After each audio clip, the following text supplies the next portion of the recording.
Good Stewards by J.E. Dillard. Chapter 6 The Stewardship of Money. Where your treasure is, there will your heart be also. Matthew 6:21. The love of money is a root of all kinds of evil. 1 Timothy 6:10 ASV. I forget what that stands for other than V is version. The tithe, words left out, is the Lord's. Leviticus 27:30. And as I said before, I think that's probably the case of a mistranslation. It's probably God as a verb and noun. Bring ye all the tithes into the storehouse. Malachi 3:10. The good steward must recognize his stewardship of money. This is by no means all of stewardship, but it is an essential part. Indeed, we may say that it is a prime test of stewardship. Calkins called it the acid test. If a man is a faithful steward in money matters, he is apt to be a faithful steward in other matters. 1. The sore spot in stewardship. People will listen attentively and sometimes enthusiastically as a speaker talks about the stewardship of time, talents, prayer, opportunities, etc. But when the subject of money is discussed, many get restless, have pains, or change the subject. Money is therefore the sore spot, the place that needs special treatment. If we can get right here, the rest will be easier. Let us examine ourselves. 1. What is money? Here is $1. What is it? It is money. Well, what is money? The dictionary tells us it is metal such as silver or gold or copper, coined and stamped and issued as a medium of exchange. It helps us in swapping things. For example, here is a man who has a sheep and who wants a pair of shoes, and there is a man with several pairs of shoes who wants a sheep. Instead of having to figure out how many shoes would equal the value of the sheep, they both sell or exchange what they have for so many dollars, and in this way can make the exchange easily, honestly, and satisfactorily. Money is also legal tender. If you owe a man a debt, you can pay it by offering him the right number of dollars. He must take them in payment of the debt. He has no other recourse. Money is also a standard or measure of value. The value of an object or service may be judged by the amount of money it costs. But there is something else about money. In a sense, it is coined personality. It represents so much of myself. I do a certain amount of work, and for it I am paid $1 or a number of dollars. This money represents so much of my time, thought, and labor, so much of myself. I can put this much of myself in my pocket or send it to represent me where I want it to go and in what I would like to be or do. Giving money is giving a part of myself.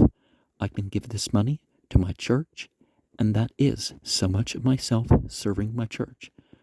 I can give it to foreign missions or education or to an orphanage, and that is like giving so much of myself to that cause.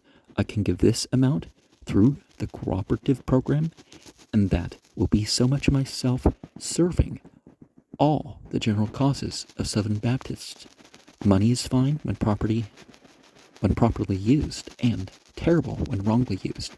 It is a good servant when you are the master, but it is a heartless master when you are the servant. Now, back before money,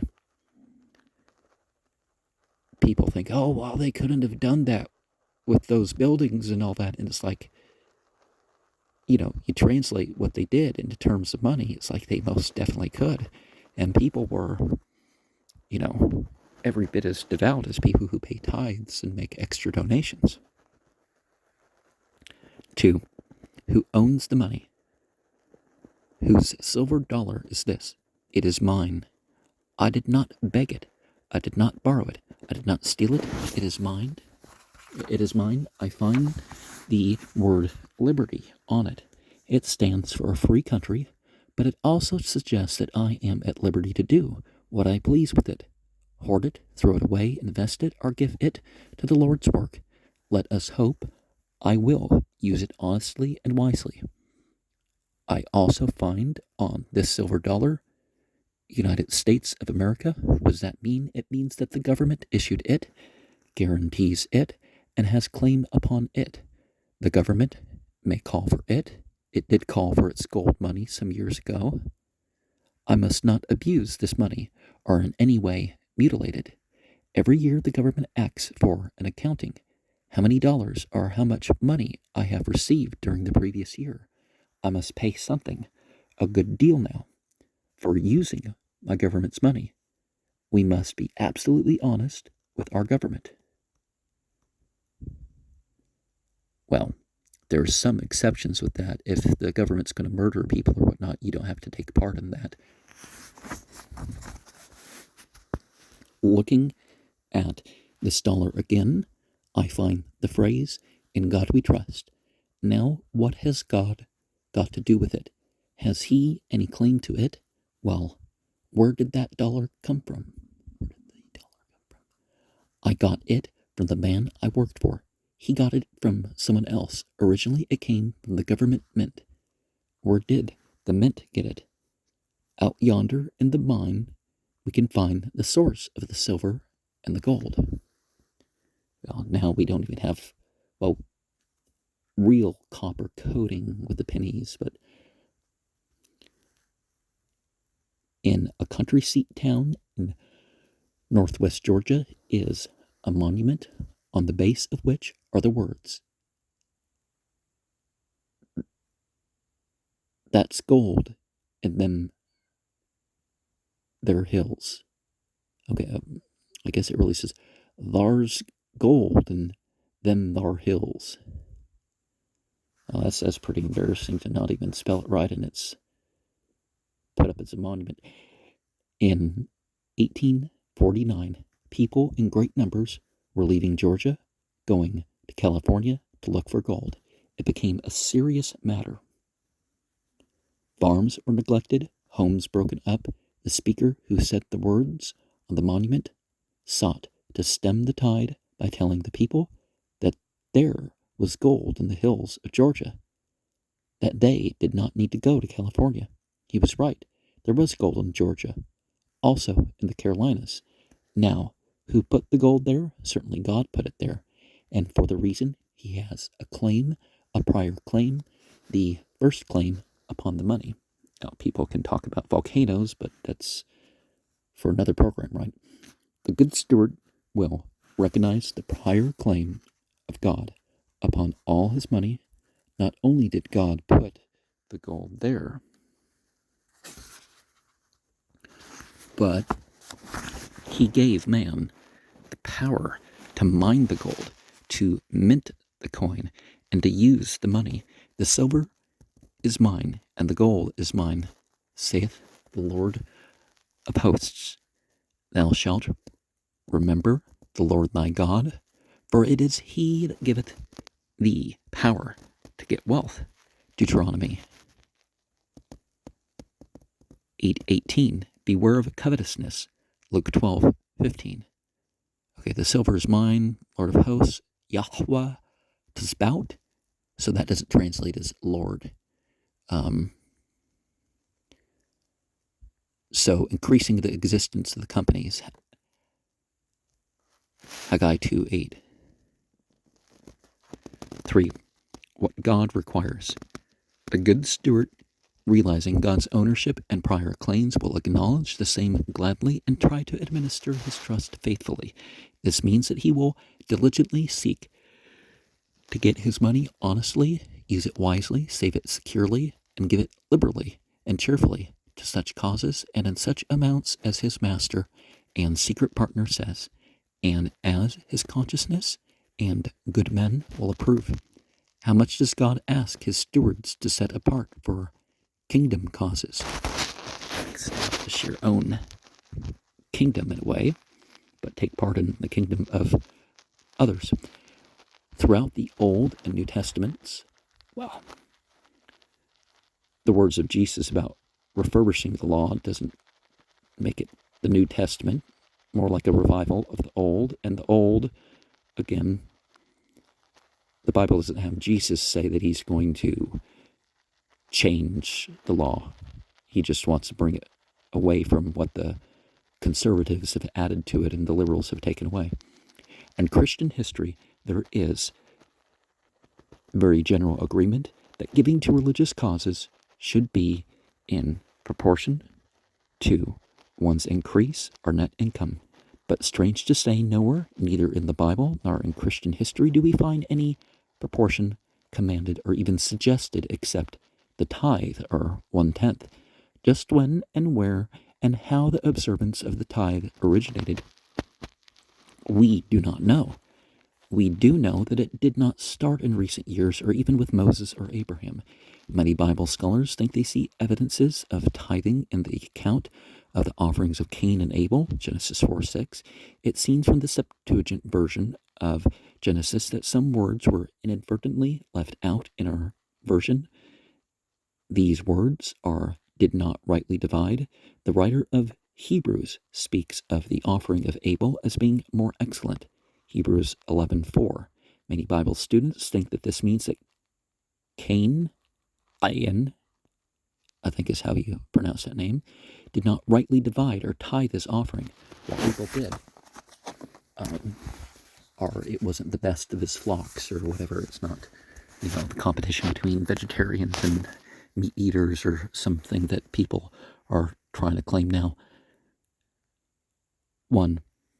The tithe, an ancient custom. Whether Abel actually tithed, we may never know, but we do know that tithing was a very ancient custom observed in many places long before the Bible was written.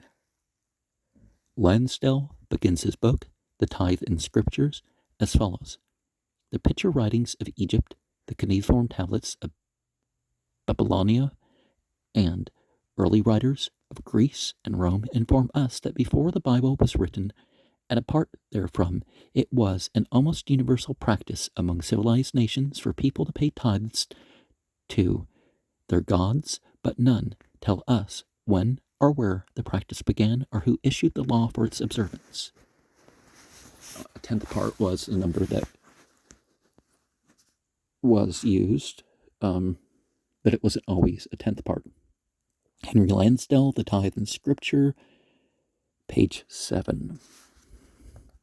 The pagans, which is not a proper term, calling people pagan just because they're not Christian, that's not right, or heathen or infidel or whatever. You don't, just because somebody's of a different faith, you don't throw out those terms.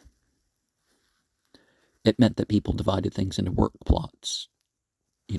That's not the same thing as being a religion, but the term pagan. Archaeologists have found clay tablets in the ruins of cities from Egypt to Babylon, showing the custom of giving tithes to their gods, well, what they called gods anyways. Adam Clark says almost all nations of the earth have agreed to give 1/10 to religious use. Herodotus, Pliny, Hesiod, and others tell of such observances. Herodotus says that Cyrus required his soldiers to devote 1/10 of their booty to Zeus. W.O.E.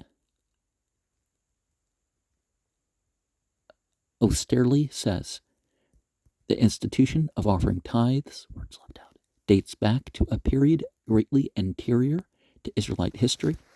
Now, it's important to note that the Israelites existed about 900 years before the Jews. So instead of about, the mid-2nd century BCE, the mid-12th century BCE is when the Israelites appear in history.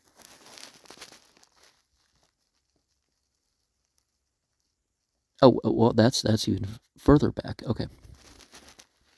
W.L., that's a full millennia back. W.L. Munsey says, pagan nations gave tithes to their deities even before the days of Abram. Now, some would put Abram to 3100 BCE, which there's some reason to think that makes sense. The kingdom of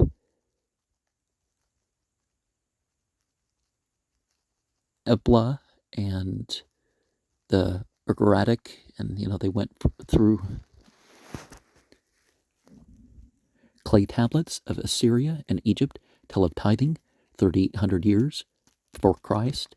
It seems that the pagan people from the very beginnings felt that their gods gave them life and breath and sent the sunshine and the showers, so they gave their tithes as an expression of their gratitude and to ward off danger, disease, and disaster.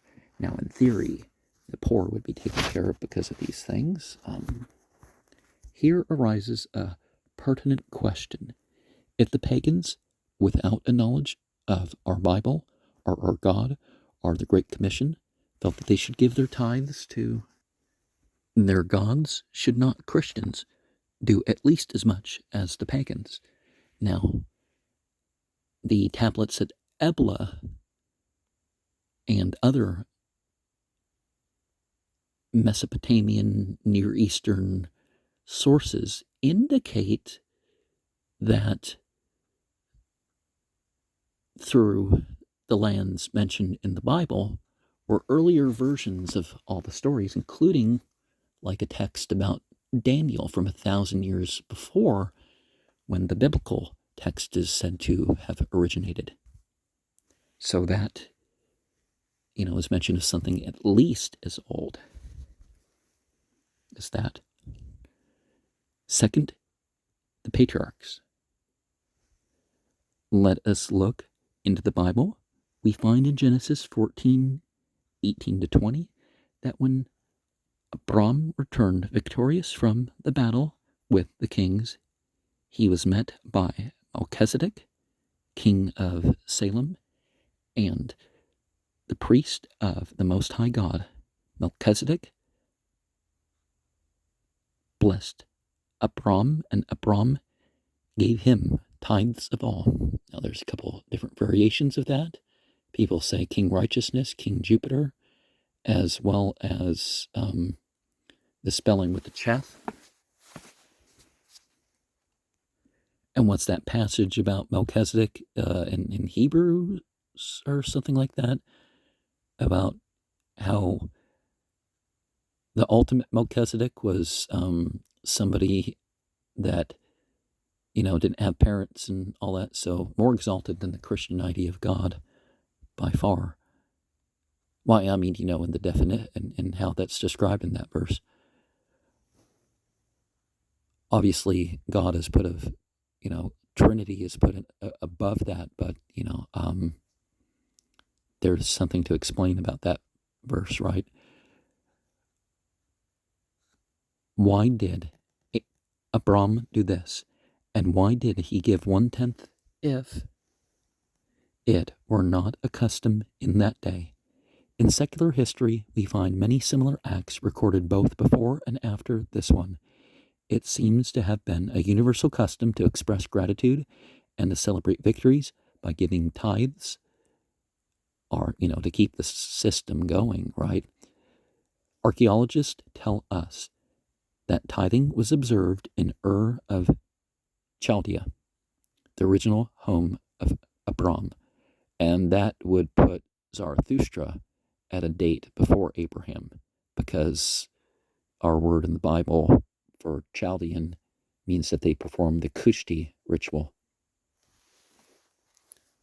Well, I mean, they use the D, but it was this 5 times a day tying the knot, or there's the opinion of every time you use the restroom and wash up, then you perform a new Kushti, and then you would you'd perform your 5 gauze, if that was the time for it.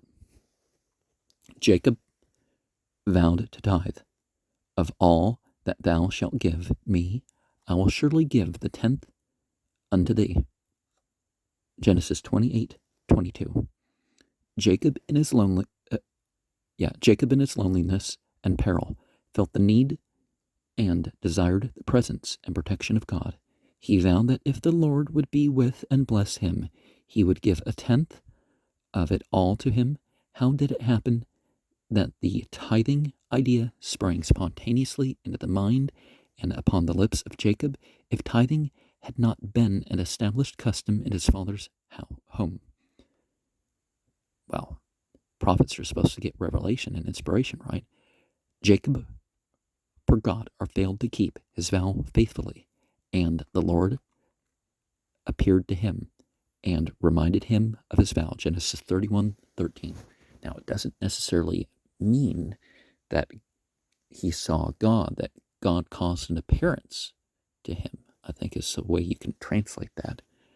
I'd have to check with the Aramaic or Biblical Hebrew, as people call it, but who in the right mind would look at the transliteration of Armya and pronounce it as Hebrew? You know, it wasn't called Hebrew until basically it wasn't a living language anymore. And what we call Hebrew nowadays is you can't really understand a lot of Tanakh and the Mishnah and stuff if you are reading it in the Hebrew. Just how many of the Old Testament patriarchs tithed their possessions we do not know, but we do know that some did, and that these had the approval of God. It is reasonable to assume that others who enjoyed the approval of God did likewise. 2. The tithe, an Old Testament law. It will be borne in mind that tithing did not originate with Moses or at Sinai. It was being observed among pagan peoples and among Hebrew patriarchs hundreds of years before the birth of Moses. Both Abraham and Jacob observed it centuries before Moses. 1. The commandment. The law of the tithe was incorporated into Hebrew law just as the law of the Sabbath was. Recall the statement in Leviticus 27:30-34, and all the tithe of the land, whether of the seed of the land or of the fruit of the tree, is the Lord's. It is holy unto the Lord, and if the man will at all redeem aught of his tithes, he shall add thereto the fifth part thereof. And concerning the tithe of the herd or of the flock, even of whatsoever passeth under the rod, the tenth shall be holy unto the Lord. He shall not search whether it be good or bad, neither shall he change it. And if he change it at all, then both it and the change thereof shall be holy. It shall not be redeemed. These are the commandments which the Lord commanded Moses for the children of Israel in Mount Sinai, at the same time and place, and for the same people, and through the same man that God gave the 10 Commandments. He also gave or restated the law of the tithe, just as the observance of the Sabbath day preceded the giving of the 10 Commandments, but was incorporated into the commandments. So the law of the tithe became an integral part of the Old Testament legal system. This tithe, what may be called the holy or Jehovah tithe, was not the only requirement made of the Hebrews. There were other tithes and offerings, but this holy or Jehovah tithe was required of all. See Deuteronomy 14, verses 22-29, Numbers 18, 20-32.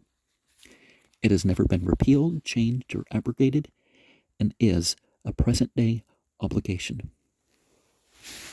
Well, now we all pay taxes and all that, but, the spiritual giving a specific part in that way, it's never been. There was a second, or festival tithe, which was used for the observance of the annual feasts, Deuteronomy 14, 22-30, and a third, or charity tithe, the third and sixth year for the Levites, the strangers and the needy, Deuteronomy 14:29. it's funny how they say that some biblical laws are Old Testament, but the ones that get the church the money, they're you keep those. But nowadays we do have the breaking of the fast holiday tithe and the sacrifice holiday tithe. You can call it. It's not a tenth part, but for those with enough, those with less, maybe they just give a portion that is less. But and the yearly percentage of one's wealth, and it depends on whether it's money or what it is, what the percentage is, and what the minimum that you have. And it's always from the extra nowadays. Just like the Sabbath was prescribed upon the Jews and the Christians because of what happened with their ancestors and their scholars and stuff like this. So it was made stricter upon them for that. Originally, the command that they were tried with was, just a observance day. 2. The prophets. The Jews did not always properly observe this tithing requirement. They sometimes forgot it and other commandments altogether. They often wandered away from Jehovah and his laws. Now remember, you don't get any J sound or V sound in any of the older biblical languages. Well, actually, I don't know about Coptic. Maybe they have some of the tj and tj, but I mean the Aramaic and the Greek.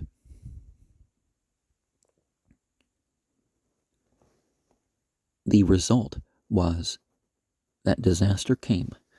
God accused them of robbing him and demanded repentance and restoration.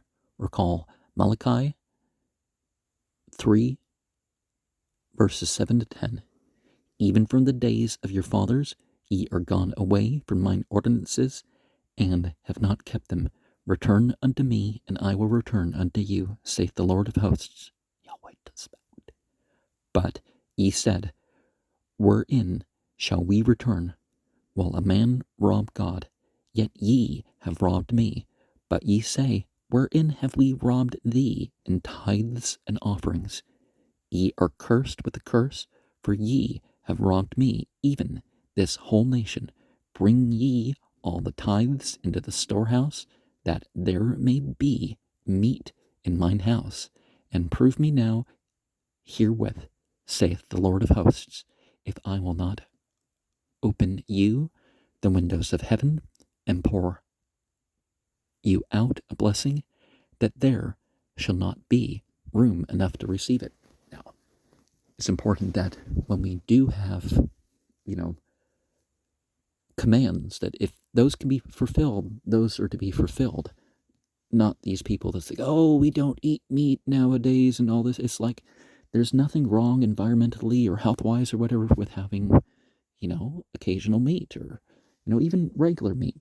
Not overdoing it. Not, there's some things about it, but, and honestly, the longest living people, none of them have been, no one has ever lived to be 130 and been vegetarian.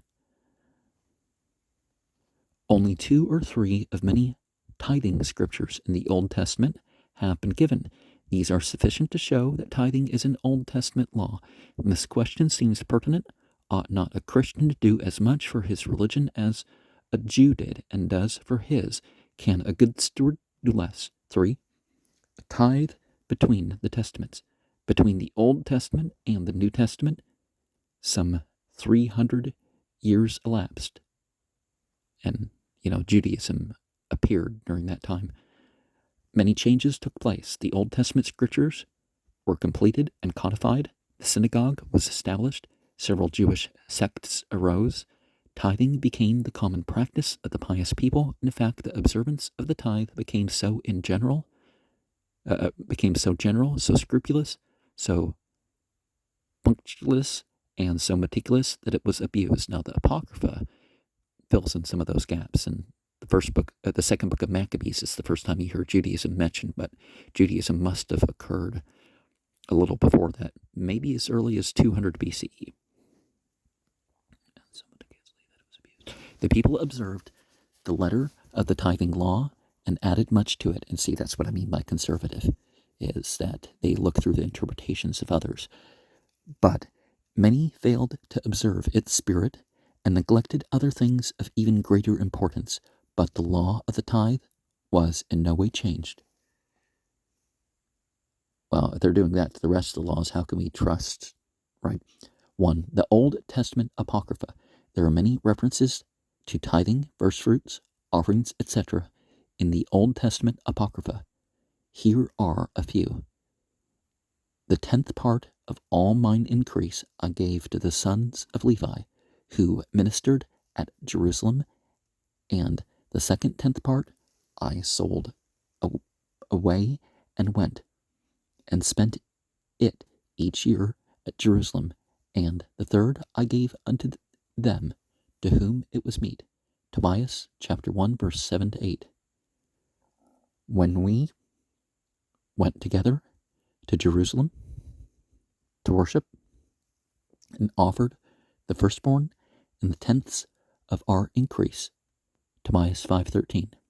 In every gift show a cheerful countenance, and dedicate thy tithe with gladness. Eccles 35:9. I don't remember what that stands for. And they brought the priest's garments and the firstfruits and the tithes. 1 Maccabees 3:49. See also 1 Maccabees 10:39. In the Apocrypha, there is no statement or implication that the law of the tithe was abrogated or modified. 2. The Talmud. The Talmud is a large body of Jewish civil and canonical laws not found in the Pentateuch, with the comments of Jewish scholars upon those laws. It began before the birth of Christ and was not completed until about the 5th century. Its value to us at this point is that it shows how the Jews at the time of Christ and following taught and sought to enforce the observance of the tithe. According to Arthur Babs, there are 5 chapters in the Talmud, consisting of 43 sections, dealing with tithes due to the Levites, and 5 chapters of 57 sections dealing with the tithes the Levites had to pay. It is evident that tithing was minutely observed by the pious Jews before, during, and after the days of Christ. Now, the Talmud was written the same time that the larger hadith collections, the Big Ten, the 6 Sunni and the 4 Shia ones were being written.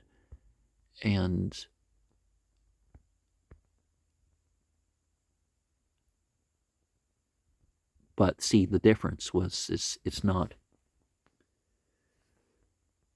the same thing, because it's not saying that it's all revelation or inspiration, or the stories about, the passing on of the revelation and inspiration.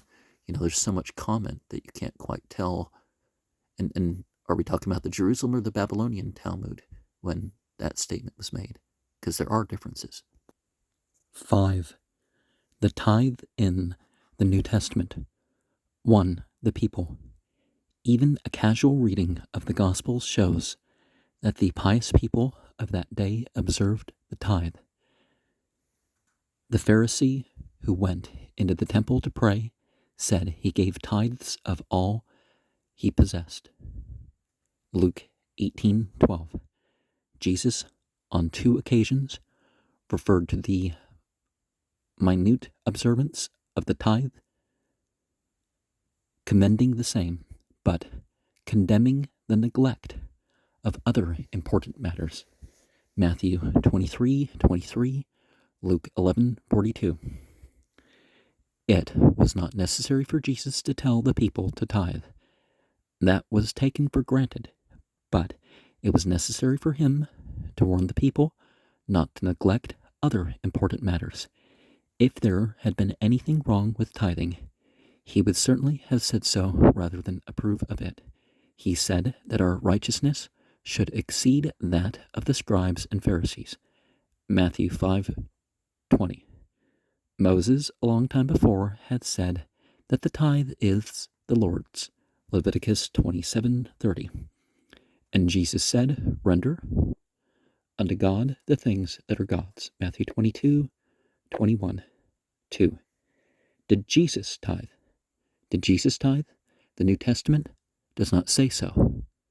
It says he offered animal sacrifice and commanded animal sacrifice, though. But there are many things that led us to believe, even to be sure that he did. He was born and reared in a pious Jewish home, and the pious Jews did tithe. His Bible was our Old Testament. Well, he knew it, loved it, taught it, and lived it. Well, you could say that he believed in the previous prophets and perhaps knew which portions were authentically revelation and inspiration. And the Old Testament in many places teaches and commands tithing. He said that he did not come to destroy the law or the prophets, Matthew 5:17, and both the law and the prophets teach tithing. Jesus, his critics found fault with him because he did not observe their traditional laws relative to the Sabbath observance, washing of hands and vessels, etc. But no one ever said he did not observe the law of the tithe. Jesus was, for years, a carpenter, and carpenters were required to tithe the materials they used and the pay they received. Jesus sat with the Pharisees at their feasts, but Pharisees were forbidden to extend hospitality to or receive hospitality from non-tithers. They thought he was a tither. Jesus approved of tithing. He commended the tither for tithing, but condemned him for neglecting other important matters. Matthew 23:23 and Luke 11:42. Jesus taught that a man should go the second mile, but a person cannot go the second mile until he has gone the first. Tithing was the first mile. Likewise, all the basic requirements of the first mile. Offerings were over and above. Southern Baptists, as a whole, have not gone the first quarter of the first mile, the tithe. Well, now, most don't even go to church once a year, and the country is mostly non-Christian. The tithe should be considered the minimum standard of Christian giving.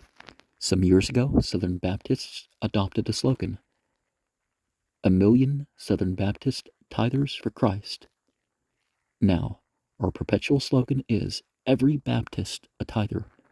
Wouldn't it be glorious if we could reach 1,000,000 more in 54? It's 2024 when I'm recording this. And everybody tithe in 55.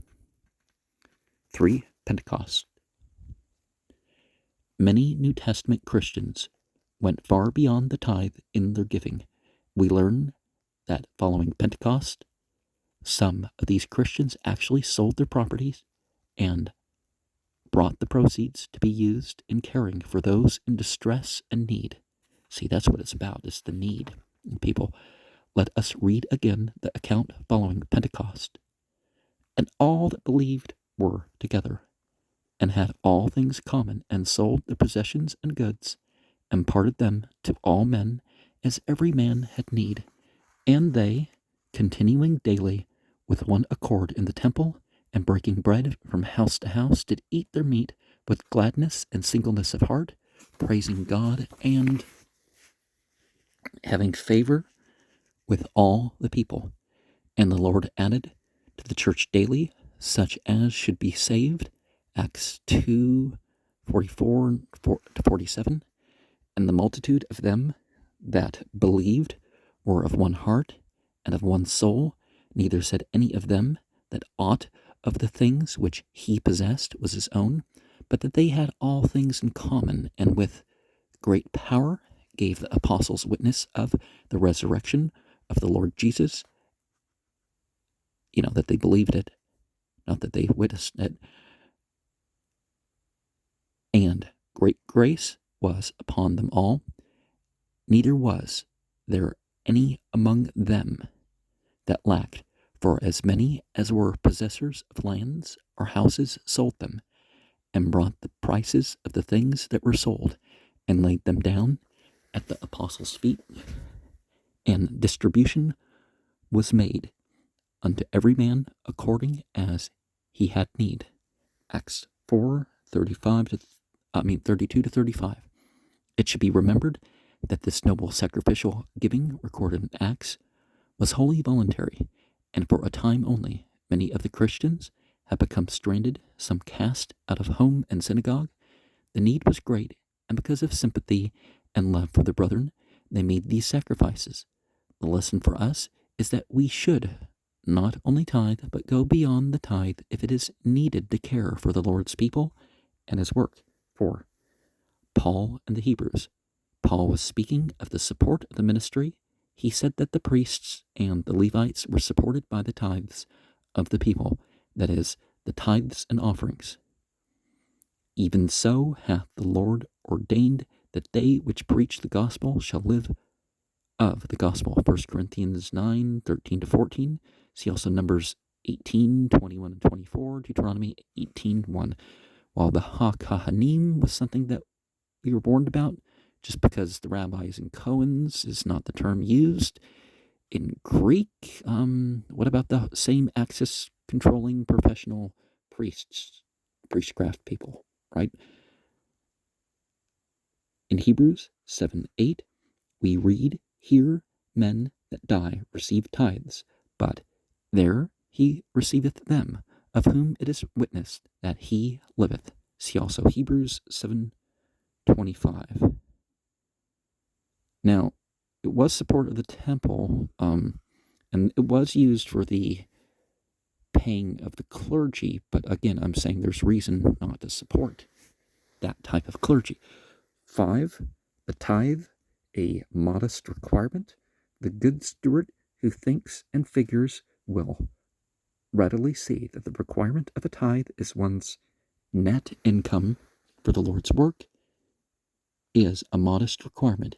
Especially is this evident when we think of what God has done and is doing for us, of the great need of the world, and of the glorious opportunities we have of winning the lost to Christ. The Macedonian call can still be heard by those who have ears to hear.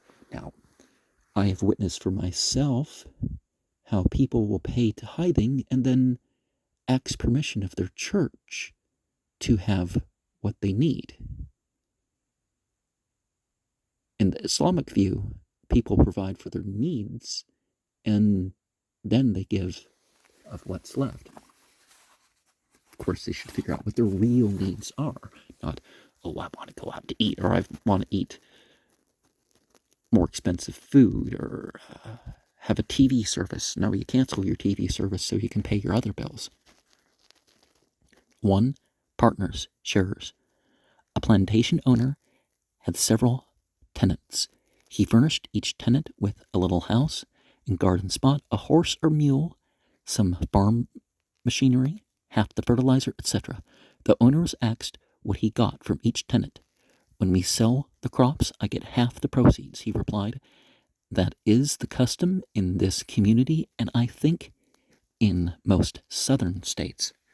God is the farmer's partner. He furnishes the soil, the sunshine, and the showers. He sends the night and the day and the seasons of the year. He gives the fertility to the soil and makes the seed to grow.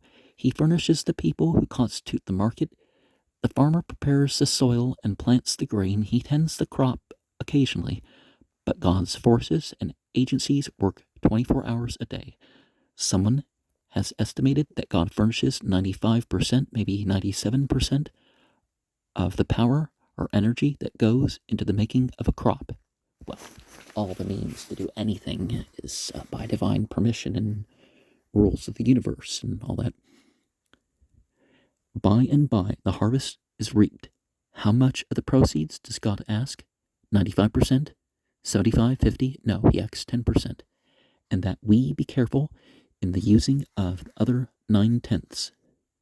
If we cannot see that a tithe for the Lord is a modest requirement, there must be something wrong with our minds, or else our consciences are not in good working order. Now, in America and Europe, the current world population could be doubled if people cut back on, the alcohol production.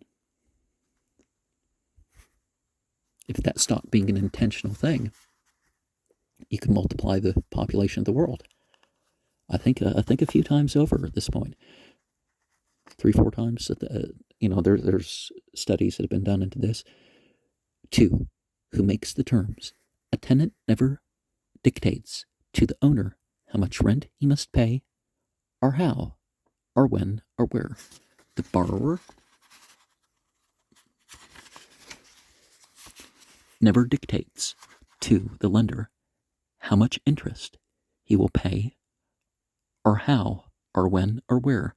So God's good stewards will not try to dictate to God what his financial obligations are and how he will meet them, but he will ask, "What will thou have me to do?" And when told, he will make an honest effort to do what God says, how much and when and where, how good and gracious and generous God is. 6. The tithe, a solution for problems. The proper observance of the tithe would solve many difficult and persistent problems. 1. The personal problem. How much should a person contribute to the Lord's work? God has told us how much. We are stewards of all we have, but in acknowledgement of that stewardship, we are to contribute at least 1/10 of our increase, our net income, to his work. Nothing less than this is sufficient to meet our obligation or to express our gratitude and love, and nothing less than this is sufficient to meet the needs of our churches and our denomination, and certainly nothing less or sufficient is to meet the desperate needs of our sinning, sorrowing, suffering, lost world.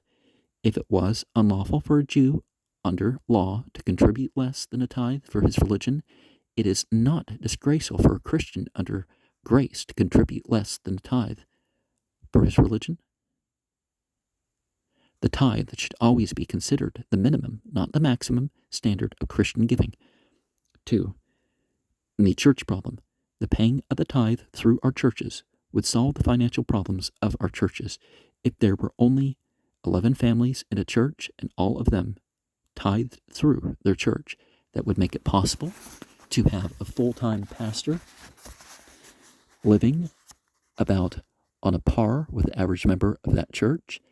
And if the pastor tithed, the tithings they paid him, and an occasional love offering was made, this would enable the church to do something for mission causes.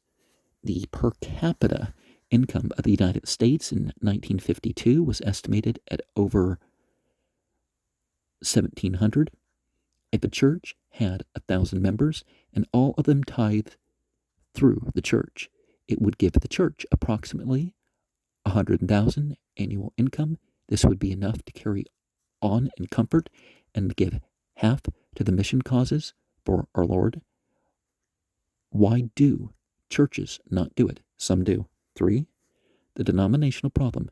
If all of the more than 7 million Southern Baptists, update the numbers for now if you have such figures, would tithe their income through their churches, local budgets could be doubled, mission gifts tripled, the endowment of our educational institutions quadrupled, and a sizable sum would be left for a greatly needed advance in the Lord's work.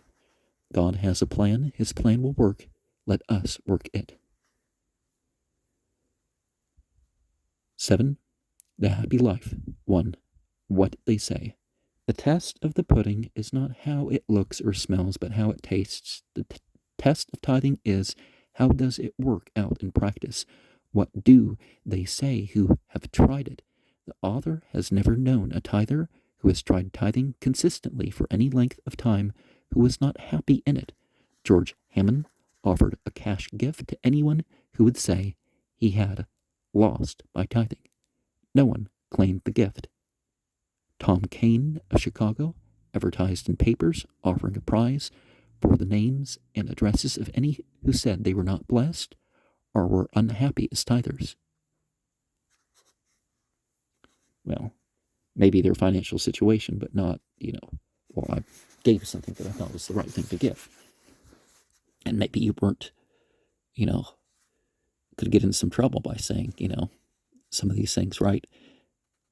I heard from over 10,000 telling of blessings received, but not one who had lost by it. He declared, 2. A tithing deacon. A deacon testified, I get 4 kicks out of my tithe. First, when I take the tithe out of my salary check and set it aside for the Lord. Second, when I put it in my church envelope. Third, when I drop it in the collection plate on Sunday and pray for a blessing upon it. And fourth, when I read the papers and hear reports of what has been accomplished as a result of my tithe and those of others like me. The author adds, and there is another and a greater kick yet to come.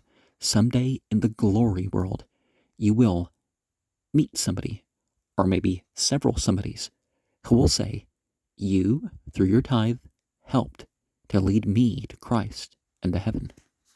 Read it again. Bring ye all the tithes into the storehouse, that there may be meat in mine house, and prove me now herewith, saith the Lord of hosts, if I will not open you the windows of heaven, and pour you out a blessing, that there shall not be room enough to receive it. Malachi 3:10.